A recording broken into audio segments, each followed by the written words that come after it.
साथियों नमस्कार।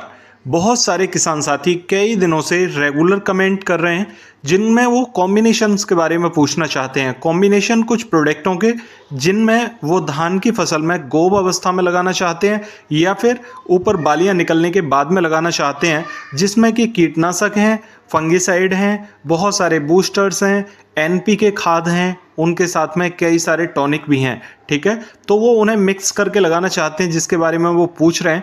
तो कुछ खादों के कॉम्बिनेशन के बारे में मैं आपको आज बताने जा रहा हूँ, जिसमें कि आप उन्हें कबोट अवस्था में भी लगा सकते हैं और बालियों की अवस्था में भी लगा सकते हैं। इससे आपको धान में अच्छे रिजल्ट देखने को मिलेंगे। तो सबसे पहला जो कॉम्बिनेशन है यहाँ पर वो 05234 और बोरॉन का है।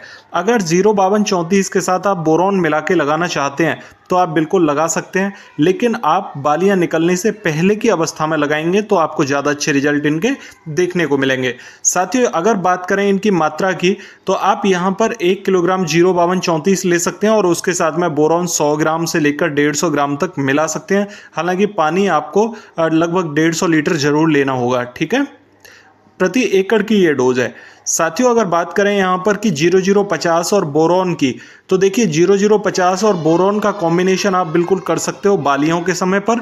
अगर आपने गबोट अवस्था में यानी बालियां निकलने से पहले 05234 के साथ बोरॉन लगा दिया है तो अब आपको बोरॉन लगाने की ज़रूरत नहीं है जब बालियां निकल रही हों। ठीक है, तो बालियां निकलते समय आप 0050 ले लीजिए और उसके साथ में अगर आपने पहले बोरॉन नहीं लगाया 05234 के साथ तो 0050 के साथ बोरॉन मिला के लगा सकते हैं। इसके रिजल्ट आपको ज़्यादा अच्छे देखने को मिलेंगे।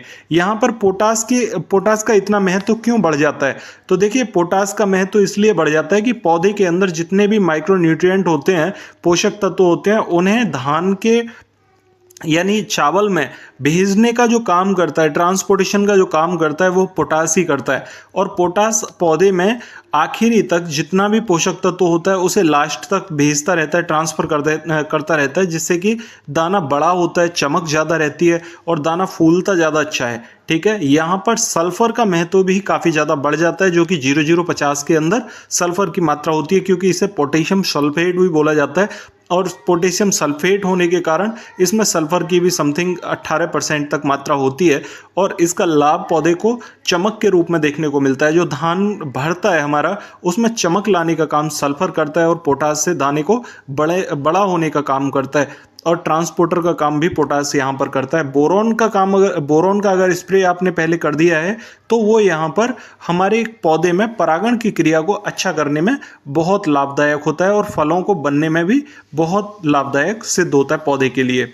अगर बात करें यहाँ पर बहुत सारे किसान साथी फंगीसाइड के साथ में 0050 मिलाने की बात करते हैं। तो देखिए, फंगीसाइड के साथ में आप 0050 मिला के लगा सकते हैं, कोई दिक्कत नहीं है। और उसके साथ में आप बोरॉन भी मिला सकते हो। ठीक है, अगर 100 ग्राम बोरॉन मिला रहे हो तो कोई दिक्कत इसमें नहीं आएगी। यानी कि आप पहले फंगीसाइड ले लें 250 ग्राम, कोई भी फंगीसाइड हो, और उसके साथ में आप 0050 मिला लें। और अगर मिलाना चाहते हैं तो उसके साथ में बोरॉन भी 100 ग्राम प्रति एकड़ के हिसाब से मिला सकते हैं। साथियों, अगर बात करें यहाँ पर अगले कीटनाशक की, तो कोराजन के साथ में बहुत सारे किसान साथी यहाँ पर 0050 मिलाने की बात करते हैं क्योंकि खेत में कीट लगे हुए हैं। ठीक है, तो कोराजन एक ऐसा प्रोडक्ट है जो कि बहुत सारे एनपीके के साथ में बहुत ज़्यादा कारगर भी है और उनको इसी टाइप से डिज़ाइन किया गया है कि वो एनपीके के साथ में ज़्यादा रिएक्ट ना करें। तो साथियों, जो है एक अच्छे फंगीसाइड हैं, अच्छे कीटनाशक हैं, वो एनपीके के साथ में जो 0050 है उसके साथ ज़्यादा रिएक्ट नहीं करते। हालांकि अगर एनपीके 19-19 या 052-34 आप मिला के लगाते हो तो वहाँ वो रिएक्ट करते हैं और उनके रिजल्ट इतने अच्छे नहीं मिल पाते। साथियों, अगर बात करें यहाँ पर कि 0050 के साथ में हम कोराजन मिला के लगाएं तो कैसा रिजल्ट मिलेगा, इसके रिजल्ट आपको काफ़ी हद तक सही मिलेंगे और यहाँ पर बालियों में भी आपको चमक देखने को मिलेगी। कीट को भी ये ख़त्म करने में सक्षम है। बहुत सारे किसान साथी यहाँ पर कहते हैं कि क्या फंगीसाइड के साथ में हम कीटनाशक मिला के लगा सकते हैं। तो यहाँ पर फंगीसाइड में जैसे बात करते हैं एमिस्टार टॉप की और उसके साथ में कोराजन की बात करते हैं। तो साथियों, एक बात आप समझने की कोशिश करें कि अगर आप फंगीसाइड को कीटनाशक के साथ मिलाते हैं तो जो अपर ग्रेड के फंगीसाइड और कीटनाशक हैं अगर उनको आप मिला के लगाएंगे तो वो साल्ट ना तो आपको फंगीसाइड का रिजल्ट देगा ना कीटनाशक का। उसके पीछे कारण होता है कि अगर फंगीसाइड और कीटनाशक दोनों एक साथ मिलकर खेत में लग सकते तो वो कंपनियां बहुत बड़े बड़े प्रोडक्ट जो बना रही हैं, चाहे वो फंगीसाइड हैं चाहे कीटनाशक हैं, तो वो आपस में मिला के उन प्रोडक्टों को भी आपको दे सकते थे और अच्छे नए प्रोडक्ट आपको मिल सकते थे। तो अगर कंपनियां ही नहीं मिला के इसके प्रैक्टिकल पॉजिटिव ले पा रही हैं तो यहाँ पर आपको प्रैक्टिकल पॉजिटिव नहीं मिल सकते, तो आपको रिजल्ट नहीं मिलेंगे इनके, इसलिए इन दोनों को मिलाना ठीक नहीं है। हाँ, एक बात मैं आपको बता दूं यहाँ पर कि अगर आप किसी भी फंगीसाइड के साथ में एक जो गैस वाला कीटनाशक होता है, कीटनाशक भी दो तरह के होते हैं, एक तो हो गया जैसे क्लोरेंटानिलीप्रोल वाला कीटनाशक है और एक कीटनाशक हो गया जैसे प्रोपिनोफोस वाला कीटनाशक है, जो कि बहुत ज़्यादा गैस पैदा करता है, खेत के अंदर बदबू पैदा करता है। ठीक है, कोराजन वहाँ पर बदबू ज़्यादा पैदा नहीं करता। तो जो गैस वाले कीटनाशक हैं उनको आप किसी भी दूसरे फंगीसाइड के साथ मिला के स्प्रे कर सकते हो। जैसे कि आपने प्रोफैक्स को या प्रोपिनोफोस को प्रोफैक्स को आपने किसी भी फंगीसाइड के साथ कॉपर ऑक्सीक्लोराइड के साथ मिला लिया तो वो काम कर जाएगा। ठीक है, और एनपीके के साथ मिला के लगा दिया, वो काम कर जाएगा। अगर आप किसी भी कीटनाशक के साथ में कोई भी फंगीसाइड मिलाओगे तो वो फंगीसाइड वहाँ पर रिएक्ट कर जाएगा। इसीलिए आप यहाँ पर एक फंगीसाइड के साथ में सिर्फ गैस वाला कीटनाशक मिला के लगा दें तो आपको वो अच्छे रिजल्ट दे सकता है। इससे आपको दो लाभ देखने को मिलेंगे। जिन खेतों में तितली की समस्या ज़्यादा हो रही है और उन्हें फंगीसाइड लगाना है अपने खेत में, तो वो वहाँ पर इस टाइप का एक कीटनाशक मिला के लगा सकते हैं, बशर्ते कि वो बालियाँ निकलने से पहले की अवस्था होगी, तो आपको ज़्यादा अच्छे रिजल्ट यहाँ पर देखने को मिलेंगे। अगला पॉइंट है यहाँ पर कि फिप्रोनिल के साथ में क्या हम फंगीसाइड मिला के लगा सकते हैं। बहुत सारे किसान साथियों का कॉमन क्वेश्चन है। तो देखिए, फिप्रोनिल के साथ में आप कॉपर मिलाओगे तो वो रिएक्ट कर जाएगा और आपकी फसल में बहुत सारे यहाँ पर दाग धब्बे दिखाई देने लगेंगे। इसलिए आप फिप्रोनिल को कॉपर के साथ में ना मिलाएं और किसी भी फंगीसाइड के साथ में फिप्रोनिल को ना मिलाएं। ठीक है, ये रिएक्ट कर जाएगा। फिप्रोनिल के साथ में आप कोई भी अगर गैस वाला कीटनाशक मिलाना चाहते हैं तो यहाँ पर प्रोफैक्स वगैरह वो डाल सकते हैं, कोई दिक्कत उसमें नहीं आएगी। लैम्डा भी आप इसके साथ मिला सकते हो।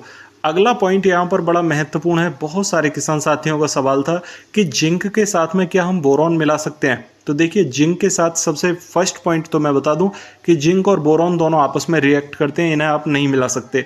जिंक और बोरॉन को अगर आप मिलाना चाहते हैं तो वो लिक्विड फॉर्म वाले जिंक मिलाएंगे तो आपको ज़्यादा अच्छे रिजल्ट इसके मिल सकते हैं, लेकिन वो सिर्फ चिलेटेड जिंक ही आपको मिलाना है।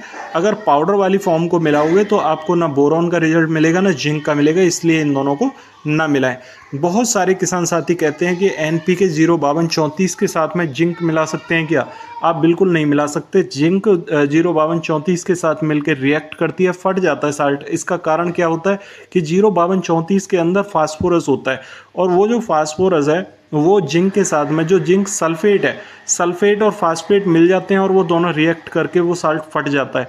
इसलिए 05234 के साथ भी आप जिंक नहीं मिला सकते। हाँ, एक पॉइंट मैं आपको बता दूं कि जब 05234 के साथ में बोरॉन आप मिला रहे हो तो बोरॉन के साथ 50 ml के आसपास आप चिलेटेड जिंक मिला सकते हो, वो आपको काम कर सकती है। 0050 में जब आप बोरॉन मिला रहे हो तो उसके साथ 50 ml लगभग जिंक डाल सकते हो। लिक्विड वाली चिलेटेड डालना ही है वो भी, ठीक है, उससे ज़्यादा आपको नहीं यूज़ करनी है। उससे क्या लाभ देखने को मिलेंगे कि जो आपके धान की फसल में पीलापन हल्का आ रहा है तो उस पीलापन को कंट्रोल करने का काम वो करेगी, तो उससे पौधे में हरापन भी बना रहेगा और जो पोटास आप लगा रहे हैं खेत के अंदर उससे वो पौधा अपना ट्रांसपोर्टर का काम बहुत अच्छा करेगा, जिससे कि दाने को भरने में भी हमें राहत मिलेगी और दाना चमकदार बनेगा। ठीक है साथियों, इस टाइप से अगर आप काम करेंगे तो आपको ज़्यादा अच्छे रिजल्ट देखने को मिलेंगे। बाकी आप कोई भी कॉम्बिनेशन बिना जानकारी के ना मिलाएं। अगर वो जानकारी के बिना मिलाएंगे तो उससे फट के आपको रिएक्शन नेगेटिव मिलेंगे और फसल भी आपकी ख़राब हो सकती है। ठीक है, और खासकर विशेषकर ध्यान रखें कि जो बालियां निकल आई हों उन खेतों में बहुत सोच समझकर अपने फंगीसाइड, कीटनाशक और कोई भी बूस्टर लगाएं, क्योंकि बालियां निकलने के बाद में आपको वहां नेगेटिव रिएक्शन देखने को मिलते हैं। आशा करता हूं आपको जानकारी ठीक लगी होगी और अब आप कॉम्बिनेशनों का सही तरीके से यूज़ कर पाओगे। और अगर फिर भी कोई क्वेरी हो तो कमेंट में ज़रूर पूछना, मैं रिप्लाई करूँगा। अगर चैनल पर नए आए हैं तो चैनल को सब्सक्राइब ज़रूर कर लें ताकि नई वीडियो का नोटिफिकेशन आपको सबसे पहले मिल सके। तो मिलते हैं फिर अगली वीडियो में, तब तक के लिए नमस्कार किसान साथियों।